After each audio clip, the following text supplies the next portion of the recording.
আপনি বলছেন 92%-এর বাংলাদেশটাই মুসলমানদের রাষ্ট্রটা কেবল মুসলমানদের হবে, বাকি 8%-এর যে শ্বাস নিঃশ্বাস, তার যে বেঁচে থাকার অধিকার, সে যে অক্সিজেন নিচ্ছে, এই রাইটসটা তাকে কে দিয়েছে? আল্লাহ তাআলা দিয়েছেন। তো আল্লাহ তাআলা যেহেতু 8% এবং 92% এর বৈষম্য করছেন না, আপনারা কারা যে বৈষম্যটা আপনারা করছেন? Let's take an example of Iran. ইরানের অফিসিয়াল নাম হচ্ছে ইসলামিক রিপাবলিক অফ ইরান। আমাকে বলুন, এই ওহাবি কওমি, জামাত, শিবির, ওরা কেউ কি ইরানের যে শিয়াবাদী একটা স্বৈর রাষ্ট্র কায়েম আছে, সেটাকে তারা ইসলামী রাষ্ট্র হিসেবে বিলিভ করে? আমি তো বাঙালি জাতি বা মুসলিম জাতি, বাংলাদেশি জাতীয়তা, এটাকে আমার আত্মপরিচয় মনে করি না। আমার একটা আত্মপরিচয় আছে। এজ এ মুসলিম আমার আত্মপরিচয়, আমি মুসলিম জাতি। এবং আমার জাতির পিতা আছে, আমার জাতির পিতা ইব্রাহিম আলাইহিস সালাম। আসসালামু আলাইকুম সবাইকে।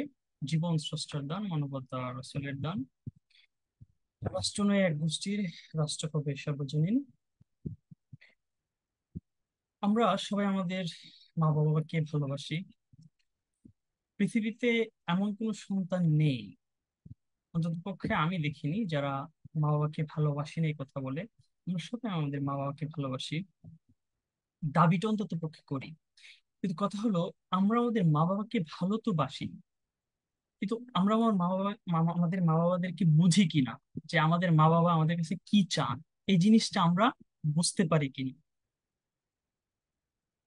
এখন আমি আমার মা বাবাকে ভালোবাসি, কিন্তু আমার মা বাবা আমার কাছে কি চান সেটা যদি না বুঝি, তাহলে আমাদের যেই মানে এই ভালোবাসাটা, এটা কেবল নিছক দাবি রয়ে যাবে না। এবং ব্যক্তিগতভাবে আমি আমাকে যদি এই কাঠগড়ায় দাঁড় করাই এই প্রশ্নে, যে আমি আমার মা বাবাকে ভালো তো বাসি, কিন্তু আমি আমার মা বাবাকে বুঝতে পেরেছিলাম কিনা তাদের জীবদ্দশায়, ব্যক্তিগতভাবে আমি মনে করি আমি আমার মা বাবাকে বুঝতে পারিনি। আমার মনে হয় ম্যাক্সিমাম সন্তানরাই এই জিনিসটা আহ মানে তাদের মধ্যে আক্ষেপ থেকেই যায়, যে আমরা আমাদের মা বাবাদেরকে বুঝতে পারিনি বা বুঝিনি। এই আফসোসটা আমাদের থেকেই যায়। আবার ধরুন, আম, এই যে শিক্ষক এবং ছাত্র, এদের মধ্যে যদি শিক্ষককে যদি ছাত্র না বোঝে বা ছাত্রকে যদি শিক্ষক না বোঝে, আহ, এখানে কিন্তু একটা ছাত্রের মেধার বিকাশ হওয়াটা একটা এটা একটা কমপ্লিকেশন হয়ে দাঁড়ায়।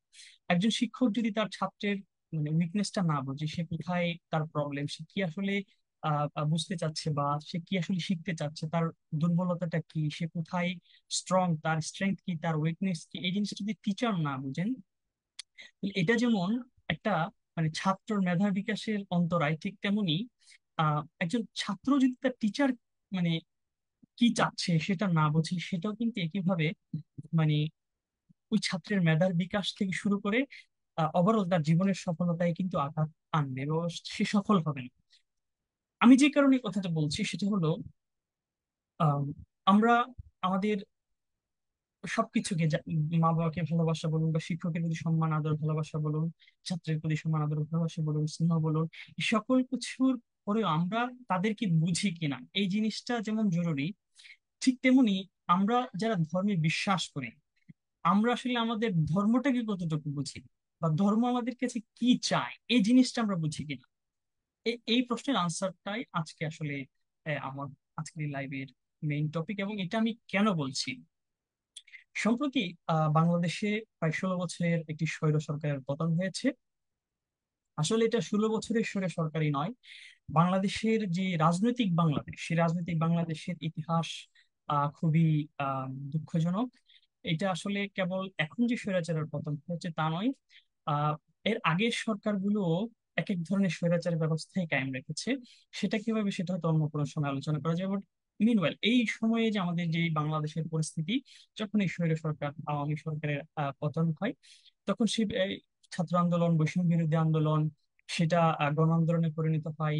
আমাদের ইনসানের বিপ্লবের ভাই বোনরা সে আন্দোলনে, স্টুডেন্ট ফ্রন্টের ভাই বোনরা সে আন্দোলনে কাজ করেছেন।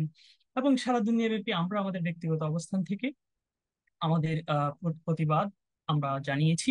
এটার পর যখন সরকারের পতন হলো, আমরা দেখেছি যে আহ, একটা উপদেষ্টা মণ্ডলী পরিষদ গঠন করা হয়েছে। সেই উপদেষ্টা পরিষদে, একটা উপদেষ্টা পরিষদের যে মেইন ক্যারেক্টার, বা অন্তর্বর্তীকালীন সরকারের যে মেইন ক্যারেক্টার, সেই ক্যারেক্টারের মধ্যে যে জিনিসটা সবচেয়ে বেশি থাকতে হয় সেটা হলো যে এটা দল নিরপেক্ষ হতে হয়। তো আমরা যে জিনিসটা দেখেছি যে এই অন্তর্বর্তীকালীন সরকারের উপদেষ্টা পরিষদে ইনফ্যাক্ট ইনসানিয়াত বিপ্লবের প্রতিষ্ঠাতা আল্লামা ইমাম হায়াত বলছেন যে এই অন্তর্বর্তীকালীন সরকারের উপদেষ্টা পদে আমাদের দলের কেউ থাকুক এটা আমরা চাই না, আমাদেরকে অফার করলে আমরা সেটা রিজেক্ট করবো। এখন কথা হলো এই উপদেষ্টা পরিষদটা মানে নিরপেক্ষ কিনা, দল নিরপেক্ষ কিনা, এই প্রশ্নে আমরা দেখেছি যে এই ধর্ম মন্ত্রণালয়ের উপদেষ্টা হিসেবে যিনি আছেন তিনি আফম খালিদ হাসান। এই ভদ্রলোক, তিনি আসলে তার দুইটা পলিটিক্যাল অ্যাফিলিয়েশন আছে, দুইটা। একটা হচ্ছে যে আহ, মানে শেখ হাসিনা কৌমি জননীর যেই সন্তানেরা, সেই কৌমজননী যাকে শেখ হাসিনাকে যারা পদ দিয়েছেন, পদবি দিয়েছেন, সেই কওমি জননীর কওমি সংগঠন হেফাজত ইসলাম, দ্য সো কল্ড হেফাজত ইসলামের আম, তিনি নায়েবে আমির। এবং একই সাথে তিনি চরমোনাইয়ের চরমোনাইয়ের তথাকথিত ভার্সন অফ ইসলামের ইসলামিক আন্দোলনের তিনি উপদেষ্টা পরিষদেও আছেন। অর্থাৎ এই ব্যক্তিটা দুইটা দলের সাথে তার এফিলিয়েশন রয়েছে, এবং দুইটা দলের বাংলাদেশের প্রেক্ষাপটে তাদের মধ্যে আমরা উগ্রতা দেখতে পাই। এই যখন পরিস্থিতি, তখন ইনসানিয়ত বিপ্লব সারা বাংলাদেশে এবং দুনিয়াব্যাপী আমরা আমাদের প্রতিবাদ জানিয়েছি। ইমাম হায়াত আলী রহমত দুইটা প্রেস কনফারেন্স করেছেন, মানববন্ধন হয়েছে। আর সেই প্রেস কনফারেন্স এবং মানববন্ধনে আমরা আহ এটা করার পর আমরা একটা জিনিস দেখেছি, ব্যক্তিগতভাবে আমি যেই কারণে আজকে এই লাইভটি করা, সেটা হলো যে আমরা দেখেছি আহ মানুষ বিভিন্ন আহ বিশেষ করে জামাত শিবির এবং কওমি, ওয়াহাবি, লামাযহাবি, আহলে হাদিস, এরা সবাই একটা জায়গায় এসে সবাই এই এই এই জিনিসটাকে, মানে আমরা যে এই দল নিরপেক্ষ না হওয়ার কারণে এবং হেফাজত এবং চরমোনাই ইসলামী আন্দোলন বা যেটাই হোক তার পলিটিক্যাল অ্যাফিলিয়েশনের কারণে আমরা যখন বলছি যে না, এই ব্যক্তিটা অপসারণ আমরা চাই, তখন আমাদের বিরুদ্ধে নানান মানে গালিগালাজ বা যেটা আহ, আপনার চিরায়ত আহ, মানে চরিত্র সেটা তার প্রকাশ করেছে। তারা এটাকে খুব মানে আহ, আমাদেরকে গালিগালাজ করা থেকে শুরু করে বিভিন্নভাবে তারা মানে সোশ্যাল মিডিয়াতে বিভিন্ন অপপ্রচার চালাচ্ছে। কিন্তু অনেক মানুষ এটাকে বাহবাও দিচ্ছে, আমরা তাদেরকে সাধুবাদ জানাই। তো আমাদের দাবিটা আসলে কি? আমরা বলছি যে এটা দল নিরপেক্ষ হতে হবে অন্তর্বর্তীকালীন সরকার। কিন্তু যেই প্রবলেমটা দেখা দিয়েছে আর যে জন্য আজকের লাইভটা আমি করছি, সেটা হলো যে যে ব্যক্তিগুলো আমাদের এই মানে এই দাবিটাকে মানে এই দাবির এগেনস্টে তারা সমালোচনা করছে, তারা বলতে চাচ্ছে যে আপনারা ইসলামী রাষ্ট্র চান না, 92% বাংলাদেশটা ইসলামী রাষ্ট্র হবে, এটা কেবলমাত্র মুসলমানদের রাষ্ট্র হবে, আপনারা ইসলামী রাষ্ট্রের বিরোধী, এই সেই নানান ধরনের সমালোচনা তারা করছে। এইখানে আমার আজকের টপিকসটা মোর রিলিভেন্ট হয়, যে আমরা বলছি আহ, আমি শুরুতে যেটা বলছিলাম বা আমার ভিডিওর যদি ক্যাপশন আপনারা দেখেন, আমি যে কোয়েশ্চেনটা রাখছি সেটা হলো আপনি ধর্মকে ভালোবাসেন, কিন্তু সেই ধর্মটা আপনার কাছে কি চাই সেটা আপনি বুঝেন কিনা। আপনি বলছেন যে রাষ্ট্রটা হবে কেবলমাত্র 92%-এর এবং সেটাই হবে ইসলামী রাষ্ট্র। এই যে আপনার ধর্ম বোঝা, সেই ধর্ম এখানেই প্রমাণ হয় আপনি আসলে ধর্মকে ভালোবাসতে পারেন, দাবিটা করতে পারেন, কিন্তু আপনি আসলে আপনার ধর্মকে আপনি বুঝেননি। যদি বুঝতেন তাহলে আপনি এই কথা বলতেন না। Let's take an example. এই ধর্মকে না বোঝার যে বেধিটা, এটা কেবল মুসলিম দাবিদারদের মধ্যে আছে সেটা কিন্তু নয়। মায়ানমারে আমরা কি দেখি, যে বৌদ্ধ ধর্মের অনুসারী দাবি করে যারা, বৌদ্ধ ধর্ম বলছে, এটা যেই ধর্মই হোক, এটা এটা এটা ধর্মের ক্রেডিবিলিটি নিয়ে আমি কোয়েশ্চেন করছি না, আমি বলছি যারা বিলিভ করে যে জীব হত্যা মহাপাপ। কিন্তু আমরা দেখছি যে মানুষ হত্যা করে গণহত্যা রোহিঙ্গাদের উপর চালানো হয়েছে, এবং সেটা করা হচ্ছে বৌদ্ধ ধর্মের নামে। এটা কি মেসেজ দেয়? এটা মেসেজ দিচ্ছে যে এই ব্যক্তিগুলো যারা বলছে আমরা বৌদ্ধ ধর্মের অনুসারী, আসলে তারা বৌদ্ধ ধর্মটা আসলে কি বলছে, গৌতম বুদ্ধ কি বলতে চাচ্ছে সেটাও তারা বোঝেনি। আপনি ধর্ম ধর্মকে বিশ্বাস করি বললেই হবে না, সেটাকে আপনাকে বুঝতেও হবে। এখন ইসলাম আপনার কাছে কি চায় সেটা আপনি বুঝেন কিনা। আমাদের যে রাষ্ট্র ব্যবস্থা, ইসলামের একটা রাষ্ট্র ব্যবস্থা, একটা প্রক্রিয়া রয়েছে, রাষ্ট্র কাঠামো রয়েছে, এই রাষ্ট্র কাঠামোটা কি সেটা আপনি বুঝেন কিনা।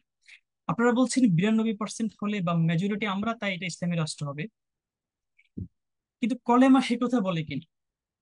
বা কোরআনুল কারিম সে কথা বলে কিনা, আমাদের স্বয়ং প্রাণাদিক নবী সাল্লাল্লাহু আলাইহি সাল্লাম আমাদের যে খেলাফত, সেই খেলাফত ব্যবস্থা সে কথা বলে কিনা? Answer is no. আমাদের মদিনা সনদের প্রথম ঘোষণাটা কি বলছে? প্রথম ঘোষণাটাই হচ্ছে রাষ্ট্রটা যেন সবার হয়, রাষ্ট্রটা যেন সবার হয়। আপনারা যে রাষ্ট্রের কথা বলছেন যে রাষ্ট্রটা হবে কেবলমাত্র একক গোষ্ঠীর, এই ঘোষণাটা দিয়েছিল আবু জাহেলরা। আবু জাহেলদের রাষ্ট্র ব্যবস্থায় ইসলাম প্রচারের কোনো অধিকার ছিল না, কলেমার উচ্চারণের কোনো অধিকার ছিল না। এই জন্য আমাদের সাহাবায়ে কেরামদেরকে হত্যা, জুলুম, নিপীড়ন, শোষণের শিকার হতে হয়েছে। সেই যে ব্যবস্থাটা, সেটা হচ্ছে ইসলামের ভাষায় সেটাকে বলা হয় মুলুকিয়ত।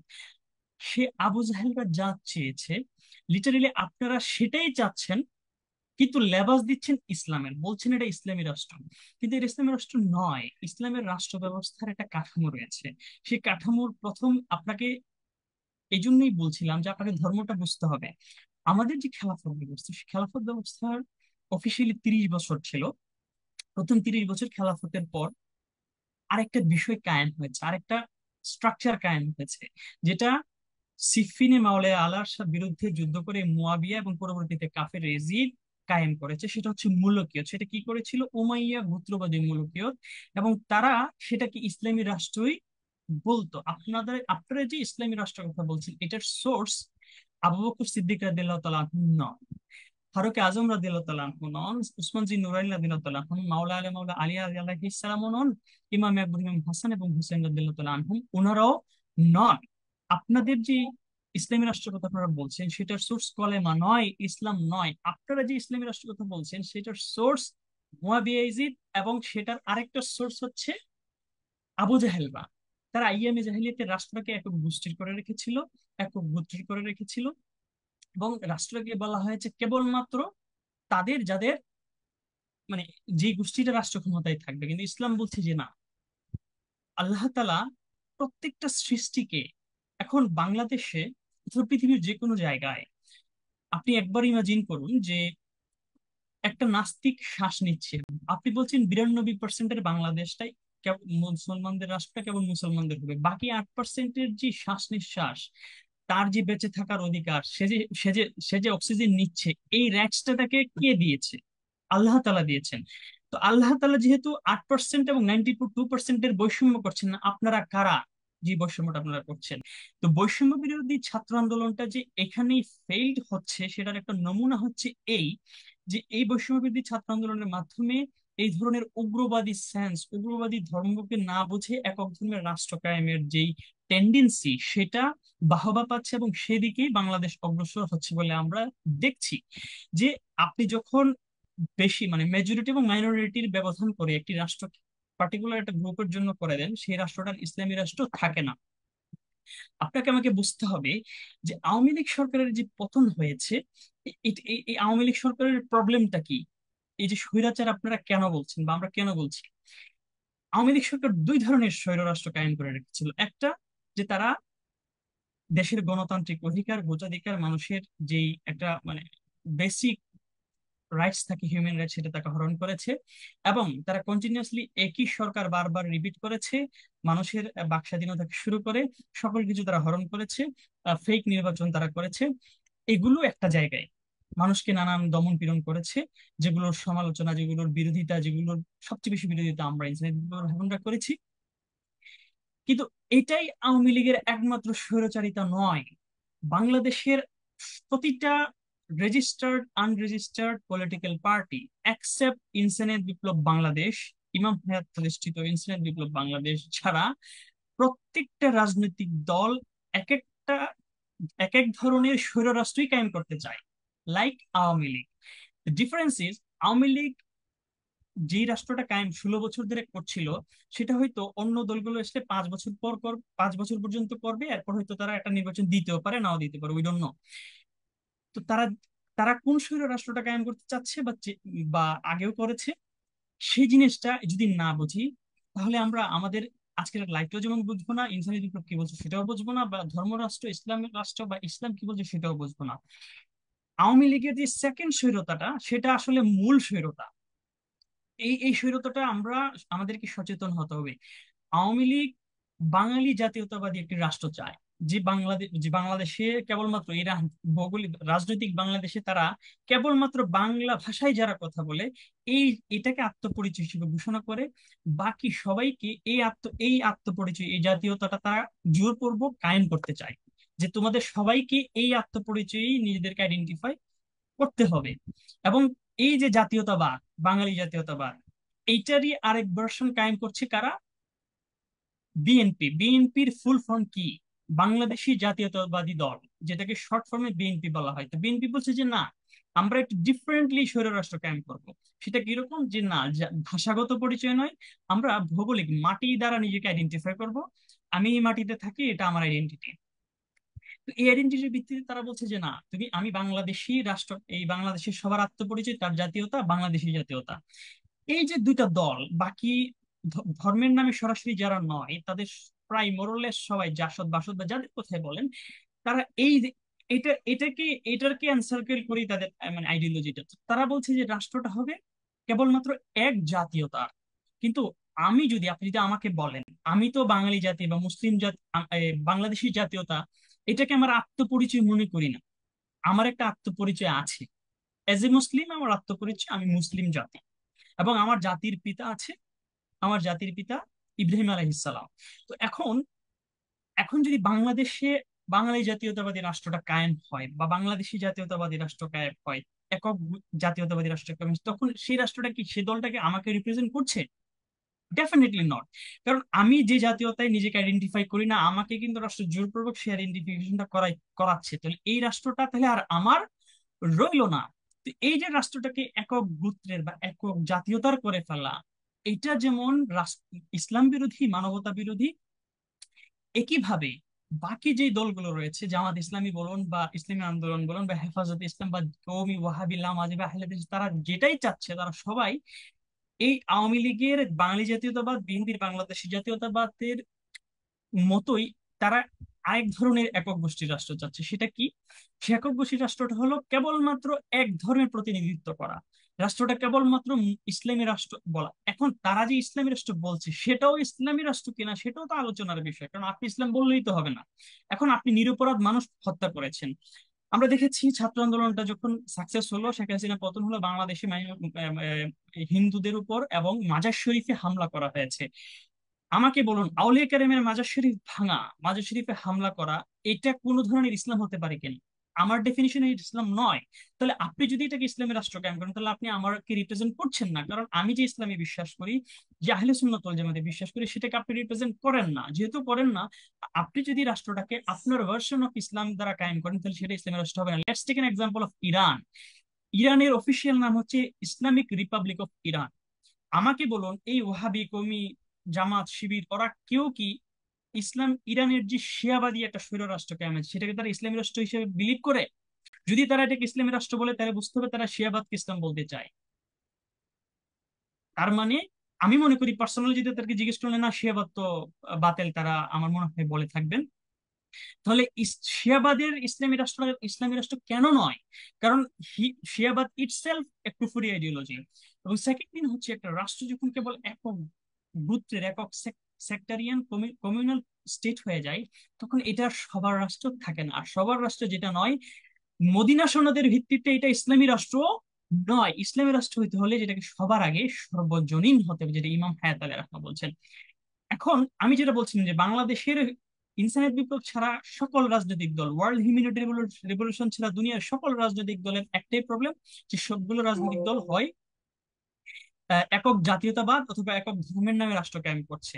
আর এই রাষ্ট্রটা যখন একক ধর্মের বা একক গোত্রের বা একক বর্ণের হয়ে যায়, তখন সেটা আর সর্বজনীন থাকে না। আর সর্বজনীন বা সবার রাষ্ট্র, মানবিক রাষ্ট্র না হলে সেটা ইসলামের রাষ্ট্র থাকে না। আমার মনে হয় কোন ধর্মের, মানবিক কোন ধর্ম, যেটা যদি কোন ধর্ম হয়ে থাকে, সেই ধর্মটাও এমন কোন রাষ্ট্রকে ভ্যালিডেট করবে না যে রাষ্ট্রটা কেবলমাত্র একটা ধর্মের রিপ্রেজেন্টেশন করে। আর যদি কোনো রিলিজিয়ন এই রাষ্ট্রটাকে বৈধ বলে, যে হ্যাঁ রাষ্ট্রটা কেবলমাত্র অমুক ধর্মের নামে হবে, তাহলে সেটা ধর্ম নয়।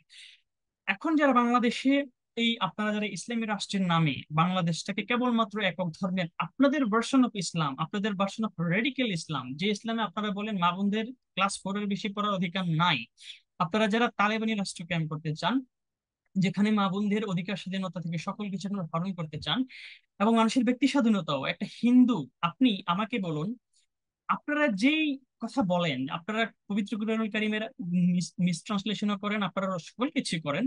এখন আপনাদের কাছে আমার প্রশ্ন, আমি একটা ক্লিয়ার কোয়েশ্চেন রাখতে চাই।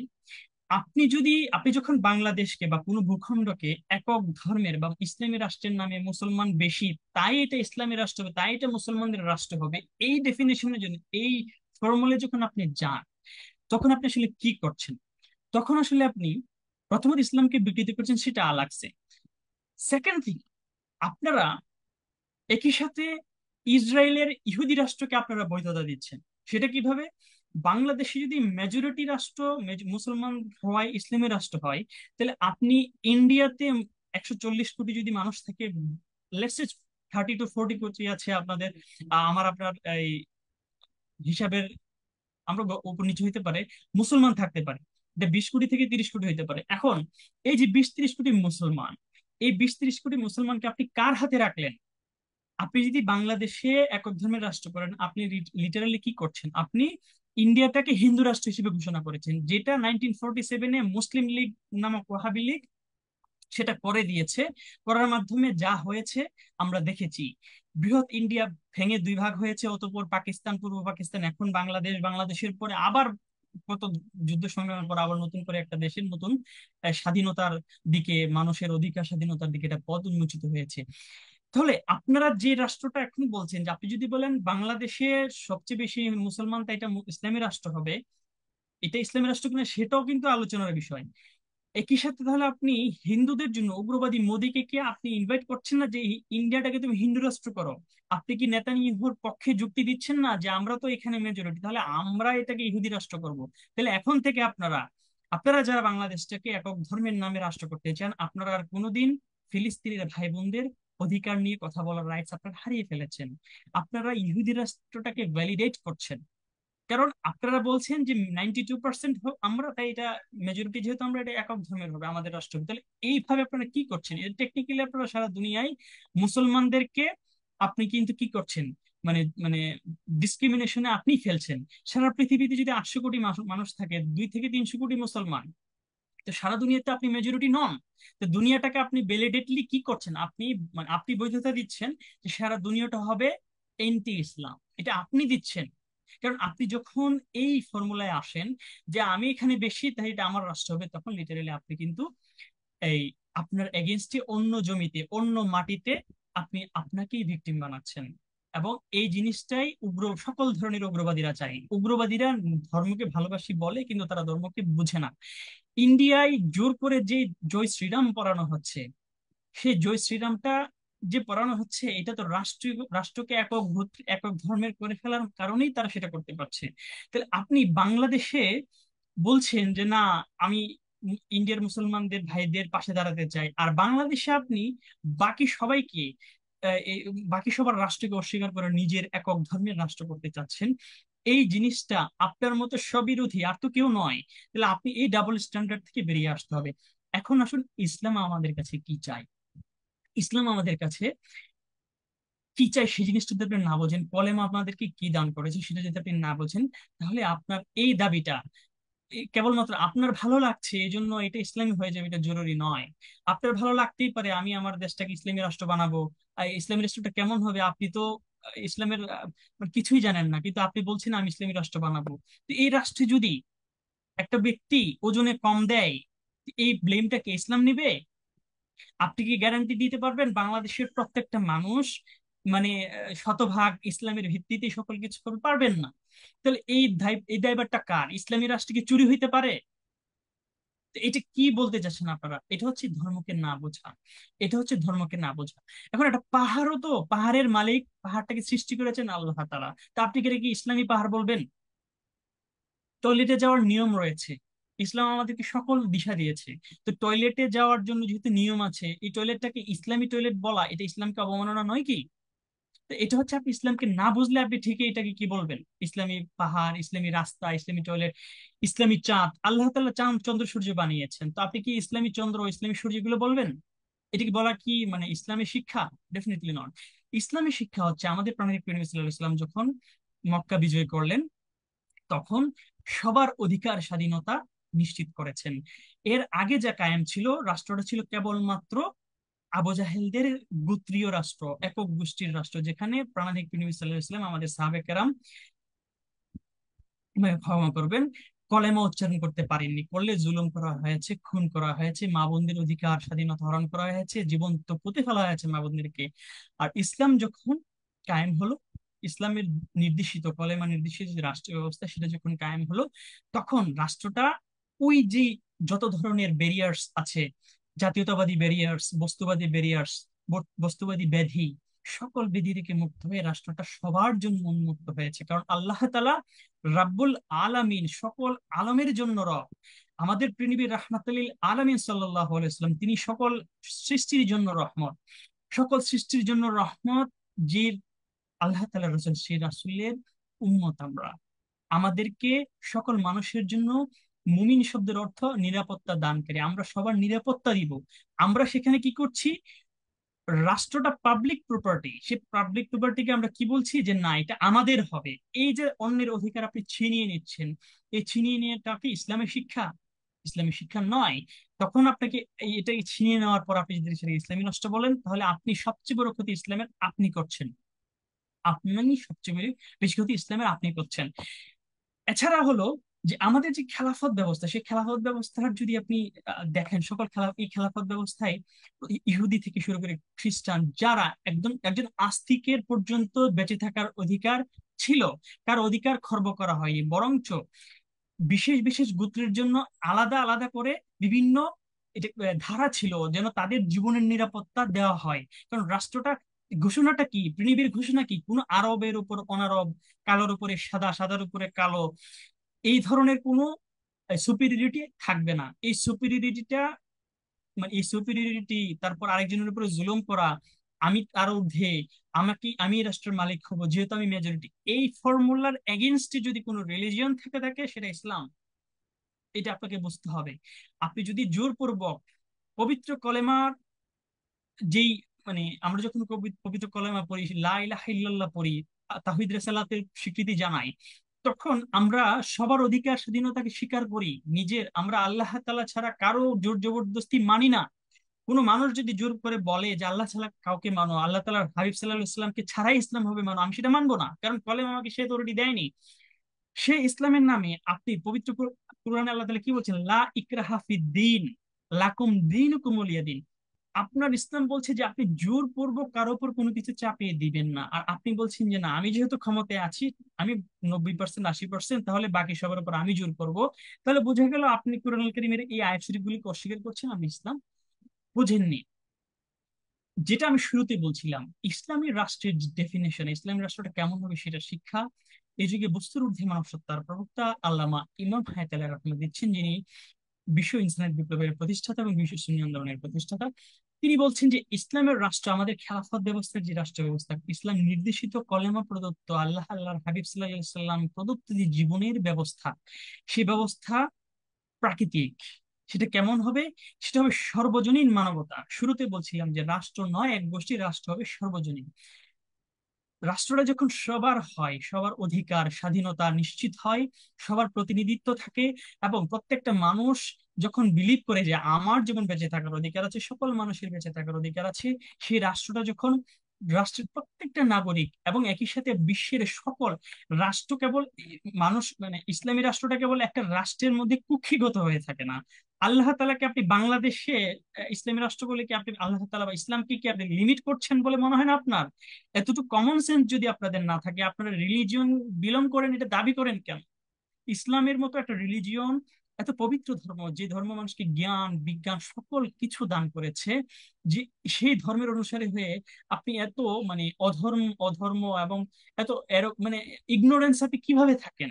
যে আপনি বলছেন বাংলাদেশ ইসলামিক হবে, ইন্ডিয়া তাহলে নন ইসলামিক হবে, এন্টি ইসলামিক হবে, এই ডেফিনিশন তো আপনি দিচ্ছেন। এই জন্য বলছি যে রাষ্ট্র ব্যবস্থাটা, ইমাম হায়দার বলছেন যে কলেমা প্রদত্ত যে রাষ্ট্র বিশ্ব ব্যবস্থা, সেটা হতে হবে, আমার অথরিটি অফ লাইফ থাকতে হবে, জীবনের আত্মমালিকানা থাকতে হবে। সেকেন্ড থিং, রাষ্ট্রের এবং বিশ্বের সকল সম্পদের উপর আমার সম্মিলিত মালিকানা থাকতে হবে। আমি কেবল বাংলাদেশের মালিক নই, আমি সমগ্র পৃথিবীর মালিক। আমাকে যিনি সৃষ্টি করেছেন, সেই স্রষ্টা আমাকে সমগ্র পৃথিবীর মালিকানা দিয়ে দুনিয়াতে পাঠিয়েছেন। স্রষ্টার মহান আলো প্রাণাধিক নবী সাল্লাল্লাহু আলাইহি সাল্লাম আমাদের জীবন এবং দুনিয়ার সকল মালিকানা আল্লাহ এবং হাবিব সাল্লাল্লাহু আলাইহি সাল্লামের পক্ষ থেকে আমাদেরকে একটি একটি আমানতগত মালিকানা আমাদেরকে দান করেছেন, যে মালিকানা হরণ করার অধিকার কারণেই, এবং এই মালিকানাটা আমাকে কেবল মুসলমান হিসেবে দেয়নি, মানুষ হিসেবে প্রত্যেকটা মানুষকে সে অধিকার দেওয়া হয়েছে। কারণ রাব্বুল আলামিন রাহমাতুল লিল আলামিন সাল্লাল্লাহু আলাইহি সাল্লাম সকল সৃষ্টিকে তার অধিকার স্বাধীনতা দিয়েছে। একজন হিন্দুকে যেমন দিয়েছে, একজন নাস্তিককেও তার অধিকার দিয়েছে। নাস্তিককেও বলার রাইটস আছে যে না, আমি আমি কোনো স্রষ্টায় বিলিভ করি না। সে কারো কারো আকিদাকে, কারো ইমোশনকে হার্ম না করে সে তার বিশেষ আকিদা শুনিয়ে চলতে পারে। এই রাষ্ট্রের কথা বলছি ইমাম হায়াত আলাইহির রহমা, এই রাষ্ট্রই কলেমা প্রদত্ত ইসলাম নির্দেশিত রাষ্ট্র ব্যবস্থা, যেখানে প্রত্যেকটা ব্যক্তি তার ব্যক্তি মালিকানা, জীবনের মালিকানা এবং দুনিয়ার সম্মিলিত মালিকানা নিয়ে বেঁচে থাকবে। পাশাপাশি তৃতীয় স্টেজ ইমাম হায়দার রহমা বলছেন যে এই যে মানুষ যখন বলবে আমি মানুষ, আমার মানবতার রাষ্ট্র লাগবে, আমি সব মানুষই বিশ্বাস করি, এক মানুষ সব মানুষ, সব মানুষ এক মানুষ, পরবর্তীতে এই এই দুটো জিনিসের গ্যারান্টির জন্য, জীবনের আত্মমালিকানা, দুনিয়ার সম্মিলিত মালিকানার গ্যারান্টির জন্য আমাদেরকে একটি সর্বজনীন মানবতার রাষ্ট্র লাগবে, যেটা সব মানুষের প্রতিনিধিত্ব করে। এখন আপনি আমাকে বলুন, যে রাজনৈতিক দলটা বিলিভ করে যে রাষ্ট্রটা কেবল বাঙালি জাতির হবে, আমরা বাঙালি জাতির প্রতিনিধিত্ব করি, সে কি বাংলাদেশের সকল মানুষের প্রতিনিধিত্ব করছে? মুসলিম হিসেবে আমার প্রতিনিধিত্ব সে করছে না। লিস্ট কেউ যদি বলে আমি বাংলাদেশি আত্মপরিচয় বিলিভ করি, কেবলমাত্র ভৌগোলিক জাতীয়তায় বিশ্বাস করি, সে আমার মুসলিম জাতীয়তা তাহলে বিশ্বাস করে না। লেটস সে বিএনপি, সে তো আমাকে রিপ্রেজেন্ট করে না, তাহলে সে বিশেষ একটি গোষ্ঠীর রিপ্রেজেন্ট করে।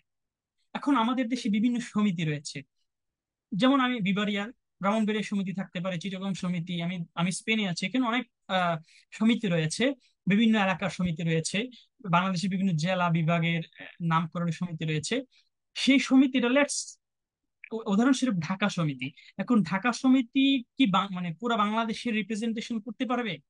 পারবে না। কেন? কারণ তিনি ঢাকার সমিতি, ঢাকার জনগণের জন্য তিনি একটা সমিতি করেছেন। সেটার জন্য যেমন শ্রমিক লীগ, শ্রমিক দল, এই জিনিসগুলো, বা আওয়ামী লীগ, আওয়ামী লীগের যে আইডিওলজি, একটা নিজস্ব আইডিওলজি, যে আইডিওলজির বাংলাদেশের ম্যাক্সিমাম মানুষ এফিলিয়েট করে না, তাহলে তারা যখন রাষ্ট্র কায়েম করে, রাষ্ট্র কাঠামো, রাজনৈতিক দল গঠন করে, সেটা কি সবার রিপ্রেজেন্টেশন হয়? হয় না। তাহলে এই দলগুলো, এখানে ইমাম হায়াত বলছেন যে ইনসানের বিপ্লব ছাড়া বাকি একটা রাজনৈতিক দলও রাজনৈতিক দল হওয়ার কোন ধরনের ভ্যালিডিটি রাখে না, কোন ধরনের মানে মানে যুক্তি রাখে না, কারণ তারা বিশেষ একটি গোষ্ঠীর প্রতিনিধিত্ব করে। আর ইনসানিয়াত বিপ্লব সবার প্রতিনিধিত্ব করে, হিন্দু, বৌদ্ধ, খ্রিস্টান, যে কোনো মানুষ, প্রত্যেকটা মানুষ যেন তার বিশ্বাস, আকীদা, আদর্শ নিয়ে চলতে পারে, সবার অধিকার স্বাধীনতা যেন নিশ্চিত হয়। এই অধিকার, এই পরিবেশ, সকল কিছুর গ্যারান্টি দেয় ইনসানিয়াত বিপ্লব, খেলাফতে ইনসানিয়াত, এবং সেটাই হচ্ছে ইসলাম নির্দেশিত কলেমা প্রদত্ত তাওহীদ রিসালাতের দেওয়া জীবন ও রাষ্ট্র ব্যবস্থা, দুনিয়ার ব্যবস্থা। সেই ব্যবস্থার এগেনস্টে আপনি আমি যখন একক গোষ্ঠীর রাষ্ট্র কায়েম করি, তখন সেই রাষ্ট্রটা হয়ে যায় কেবলমাত্র বিশেষ গোষ্ঠীর, যে রাষ্ট্রটা গত 16 বছর আওয়ামী লীগ কায়েম করে রেখেছে। আপনাকে বুঝতে হবে যে আপনার রিলিজিয়ন আপনার কাছে চাই যে আপনি সবার রাষ্ট্র কায়েম করুন, সর্বজনীন মানবতার রাষ্ট্র কায়েম করুন, আর আপনি চাচ্ছেন আপনার একক গোষ্ঠীর রাষ্ট্র কায়েম করতে। তাহলে আপনি ইসলামকে ভালোবাসি দাবি করতে পারেন, যেমন করে মা বাবাকে ভালোবাসি আমরা দাবি করি, কিন্তু তাদেরকে আমরা বুঝি না। একইভাবে মা বাবাকে আপনি না বুঝলেও, এটার একটা একটা আপনি হয়তো সারা জীবন মানে নিজেকে নিয়ে খুব আহ, মানে আহ, খুব রিগ্রেট করবেন। কিন্তু ইসলাম না বুঝলে এবং না বুঝে সেটাকে অন্যের উপর চাপিয়ে দিলে আপনি দুই ধরনের কুফর করবেন। একটা হলো আপনি যেটা ইসলাম নয় সেটাকে ইসলাম হিসেবে চালিয়ে দিচ্ছেন, এটা যেমন কুফর। আরেকটা হলো অন্যের উপর যে আপনি জুলুম করছেন, জোর জবরদস্তি করছেন, লা ইকরাহা ফিদ্দিন, সে দিনের যে দিনের যে জবরদস্তির এগেনস্টে যে ইসলাম, সেই ইসলামটাকে আপনি জবরদস্তি করে কি করছেন? অন্যের উপর কায়েম করছেন। লাকুম দীনুকুম ওয়ালিয়া দিন অস্বীকার করছেন। এটা করার মাধ্যমে আপনি কি করছেন? মানুষের উপর যেমন নিজে জালিম হচ্ছেন, just like আউটস্টেট prime minister Sheikh Hasina, তিনি যা করেছেন আপনারাও তাই করছেন। বাট আপনারা লেবাস নিয়েছেন ইসলামের, এই জন্য আপনারা আওয়ামী লীগ থেকে মোর ডেঞ্জারাস। আপনারা আওয়ামী লীগ থেকে মোর ডেঞ্জারাস, কারণ আপনারা ইসলামকে বিকৃত করছেন। এই জন্য আমার আজকের এই ভিডিওতে সবার প্রতি আমার আহ্বান থাকবে, আমি পরবর্তীতে অন্য কোনো বিষয় নিয়ে অবশ্যই আসবো। আমি এখানেই সমাপ্তি টানতে চাই যে আপনি যদি কোনো যে কোনো ধর্মে বিশ্বাস করেন, সেই ধর্মটাকে বোঝার চেষ্টা করুন। আমি ইসলামকে ভালোবাসি, ইসলাম আমার কাছে বলছে রাষ্ট্র হবে সবার সর্বজনীন। এই জন্য আমি একক গোষ্ঠীর রাষ্ট্র চাই না, আমি চাই না রাষ্ট্রটা কেবল কোনো বিশেষ ধর্মের হোক। এবং ইসলামী রাষ্ট্র নাম দিয়ে আপনারা যেটা করতে যাচ্ছেন সেটা মূলত আপনারা আপনাদের ভার্সন অফ ওয়াহাবিজম কায়েম করতে যাচ্ছেন। আপনারা যেমন ইরানে শিয়াবাদী রাষ্ট্র কায়েম করা হয়েছে আর বলা হচ্ছে ইসলামিক রিপাবলিক অফ ইরান। ইমাম হায়াত, একমাত্র ইমাম হায়াতি বলছেন বা ইনসানিয়ত বিপ্লবের প্রতিষ্ঠাতা বলছেন যে না, ইরান ইসলামিকও নয়, এটা রিপাবলিকও নয়। কারণ ইসলামিক হইতে হলে ইসলামিক রাষ্ট্রের যে কাঠামো, সেই কাঠামো যেমন ইরানে নেই, বা ইরান ইটসেলফ যে শিয়াবাদী মুলুকিয়ত কায়েম করেছে, সেই মুলুকিয়তের সাথে ইসলামের কোনো সম্পর্ক নেই। সেকেন্ড থিং, রিপাবলিক হইতে হলেও তো সবার রিপ্রেজেন্টেশন লাগবে, সেখানে শিয়া ছাড়া কারো রিপ্রেজেন্টেশন নাই, তাহলে এটা রিপাবলিকও নয়। এই জন্যই আমাদেরকে বুঝতে হবে যে ইসলামী রাষ্ট্রের নামে যারা এই ওয়াহাবিবাদী জামাত শিবির যারা আছে, তারা যে রাষ্ট্রটা কায়েম করতে চায় সেটা হলো 37 হিজরির পর, এবং সিফিন এবং কারবালার মাধ্যমে মুয়াবিয়া ও এজিদ, মুনাফিক মুয়াবিয়া ও কাফের এজিদ যে উমাইয়া গোত্রবাদী মুলুকিয়ত কায়েম করেছিল, আসলে তারা সেটাই কায়েম করতে চাচ্ছে এবং সেটাকে ইসলামী রাষ্ট্র বলতে চাচ্ছে। তারা ইসলামের খেলাফতের ভিত্তিতে কোনো রাষ্ট্র কায়েম করতে চাচ্ছে না, এবং সেই রাষ্ট্রটা ইসলামিক রাষ্ট্র নয়। এটা ইসলামিক রাষ্ট্র নয়, মানবতার রাষ্ট্র নয়, এটা আরেক ধরনের স্বৈরাচার। সেই স্বৈরাচার থেকে আমাদেরকে মুক্ত থাকতে হবে, মুক্ত হয়ে আমাদেরকে ঘোষণা দিতে হবে রাষ্ট্র নয় এক গোষ্ঠীর, রাষ্ট্র হবে সর্বজনীন মানবতার, সবার অধিকার স্বাধীনতা নিশ্চিত হোক। যদি এটা না হয়, ছাত্রদের যে আন্দোলন, আমরা সকল গণমানুষ যে আন্দোলন করেছি, সেটা ব্যর্থ হবে। সেই ব্যর্থ হওয়ার পথটা আমরা দেখছি, কারণ উপদেষ্টা পরিষদটা দল নিরপেক্ষ নয়। আমরা সেটা ইনসানিয়ত দিবসে আহ্বান জানাচ্ছি এবং সামনেও জানিয়ে যাবে। এই জন্য সবার প্রতি আহ্বান থাকবে, আসুন আমরা সর্বজনীন মানবতার রাষ্ট্র ও বিশ্ব কায়েমে, বিশ্ব ইনসানিয়ত বিপ্লবে যুক্ত হই, এবং নিজেকে মানুষ হিসেবে, মানবিক মানুষ হিসেবে সবার সাথে এফিলিয়েট করি, এবং সব মানুষের মুক্তির জন্য এগিয়ে যাই। এবং ইসলাম বা যে কোনো ধর্ম হোক, সে ধর্ম কি চাই সেটা যেন বুঝি।